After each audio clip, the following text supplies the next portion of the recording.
नमस्कार, आप देख रहे हैं 7 टीवी भारत हिंदी। मैं हूं आपके साथ सुशील गिरीश। वीडियो देखे नहीं, जुड़िए 7 टीवी भारत के साथ। चैनल को सब्सक्राइब करें, बेल आइकन को प्रेस करें, बने 7 टीवी भारत के परिवार का हिस्सा। कौन कहता है पवन सिंह ने मैदान छोड़ दिया है? वो तो प्लान बी पर काम कर रहे हैं। पवन सिंह ने बिहार विधानसभा चुनाव न लड़ने का ऐलान कर विवादों को टालने की कोशिश की है, लेकिन आगे का प्लान भी तैयार लगता है। संभव है पवन सिंह की जगह उनकी मां चुनाव मैदान में दिखे, लेकिन वो भी अस्थायी व्यवस्था होगी, ऐसी खबरें आ रही है। पवन सिंह के लिए राजनीति की राह काफी दूर होती जा रही है। असली वजह तो पवन सिंह से जुड़े विवाद ही है, लेकिन मुद्दे की बात ये भी है कि वो मैनेज भी नहीं कर पा रहे हैं। विवादों में तो कई नेता फंसते रहते हैं, लेकिन बड़े आराम से उबर भी जाते हैं। नेताओं के विवादों से उबर जाने की एक बड़ी वजह पब्लिक की शॉर्ट मेमोरी भी माना जाता है, लेकिन पवन सिंह के मामले में ऐसा हो ही नहीं पा रहा है। लोकसभा चुनाव में विवादों की लपटों ने पवन सिंह को झुलसाने की कोशिश की तो कदम पीछे खींचे और मामला शांत हो गया, लेकिन बिहार विधानसभा चुनाव आते ही सब कुछ फिर से हरा भरा हो गया। नतीजा ये हुआ कि पवन सिंह को सरेआम ऐलान करना पड़ा कि वो चुनाव नहीं लड़ेंगे, बस बीजेपी के सिपाही की तरह काम करते रहेंगे। अब सवाल ये है कि अगर पवन सिंह खुद चुनाव नहीं लड़ेंगे तो उनके कोटे से कोई और चुनाव भी लड़ सकता है क्या? बीजेपी में वाया उपेंद्र कुशवाहा शामिल होने के बाद पवन सिंह ने सोचने समझने के लिए पूरा वक्त लिया, 10 दिन से भी ज्यादा समय, और फिर 11 अक्टूबर 11 बजे से थोड़ा पहले सोशल साइट एक्स पर सार्वजनिक घोषणा की, मैं भोजपुरिया समाज को बताना चाहता हूँ, मैंने बिहार विधानसभा चुनाव लड़ने के लिए पार्टी ज्वाइन नहीं किया था और न ही मुझे विधानसभा चुनाव लड़ना है। मैं पार्टी का सच्चा सिपाही हूँ और रहूंगा। बीजेपी का बकायदा दामन थामने के बाद समझा जा रहा था कि पवन सिंह काराकाट या बिहार की आरा विधानसभा सीट से चुनाव लड़ सकते हैं, लेकिन उनके पीछे हट जाने का मतलब यही समझ में आया कि वो हर हाल में विवादों को शांत करने का प्रयास कर रहे हैं। जैसे ही पवन सिंह ने बीजेपी में जाकर अपने राजनीतिक भविष्य की तरफ इशारा किया, उनकी पत्नी ज्योति सिंह एक्टिव हो गई, सोशल मीडिया पर ऐलान किया और लखनऊ पहुंच गई, वीडियो बनाया, लाइव किया, पवन सिंह को कटघरे में खड़ा करने की कोशिश की, जिससे सबके पवन सिंह निशाने पर आ गए। बाद में पवन सिंह ने इंस्टाग्राम पोस्ट के जरिए ज्योति सिंह से सवाल पूछे और अपना पक्ष रखा। ये तो साफ है कि पवन सिंह ने विवादों को शांत करने के लिए ही चुनाव न लड़ने का ऐलान किया है, करीब करीब वैसे ही जैसे आसनसोल से लोकसभा का टिकट मिलने पर बीजेपी नेतृत्व के प्रति आभार जताया था और फिर मजबूर होकर कदम पीछे खींच लिया। दोनों मामलों में फैसला खुद ही लिया हो या बीजेपी की तरफ से मिली सलाह के बाद, ये तो संबंधित पक्षों को ही मालूम होगा। पवन सिंह की एंटी वुमन छवि तो पहले से ही बनी हुई है, कोई न कोई घटना ऐसी होती है कि उसमें इजाफा होता जा रहा है। आसनसोल का मैदान पवन सिंह को इसलिए छोड़ना पड़ा था क्योंकि पश्चिम बंगाल की महिलाओं के अपमान का आरोप लगाकर उनका विरोध जोर पकड़ने लगा था। कुछ दिन पहले ही लखनऊ के शो में अंजलि राघव को टच करने के मामले ने इतना तूल पकड़ा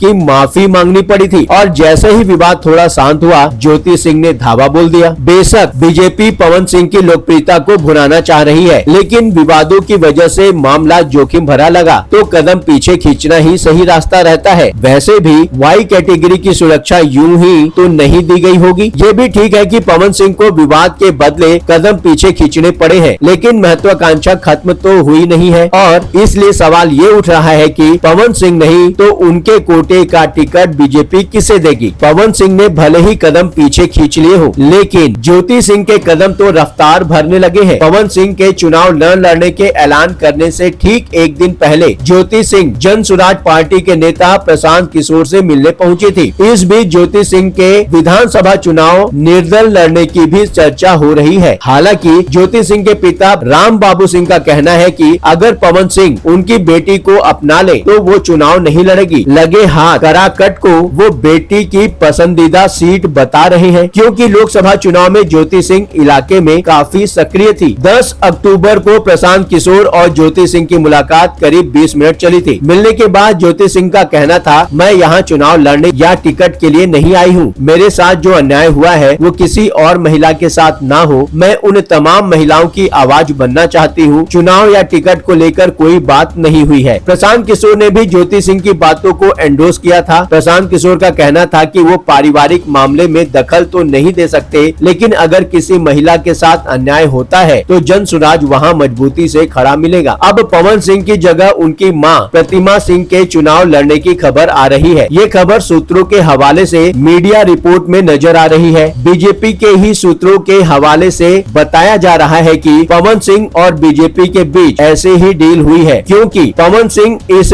बार मौका यूं ही जाने नहीं देने वाले हैं। प्लान तो काफी लंबा चौड़ा बताया जा रहा है। बताते हैं कि पवन सिंह ने अपने बदले मां के लिए टिकट मांगा है और समझा जाता है कि बीजेपी पवन सिंह की मां को भी आरा या कराकट से टिकट भी दे सकती है। आगे का प्लान ये है कि विवाद थम जाने के बाद पवन सिंह की मां बेटे के लिए मैदान से हट भी सकती है, मतलब इस्तीफा देकर वो सीट खाली कर सकती है, ताकि पवन सिंह चुनाव लड़कर अपना सियासी सपना भी पूरा कर सके। इस विषय पर कुछ कहना चाहते हैं? नीचे कमेंट बॉक्स में लिखकर जरूर बताएं। चलते चलते एक बात बताना जरूरी है, यदि आप भी कोई जरूरी बात हम तक पहुंचाना चाहते हैं, चाहे वह प्रशासन से जुड़ी परेशानी हो, आपके साथ हुआ कोई अन्याय, कोई सामाजिक समस्या या फिर ऐसी कोई बात जिसे समाज में लाना जरूरी है, तो आप बेझिझक स्क्रीन पर दिए गए व्हाट्सएप नंबर 9993236555 पर आप हमसे सिर्फ व्हाट्सएप मैसेज के माध्यम से संपर्क करें। 7 टीवी भारत की टीम बात को गंभीरता से समझेगी और जरूरत पड़ी तो पूरी जिम्मेदारी के साथ उसे सबके समक्ष उठाएंगे। आपका विश्वास ही हमारी ताकत है। इस चैनल को सब्सक्राइब करें। लगातार खबरों के लिए बने रहिए 7 टीवी भारत के साथ।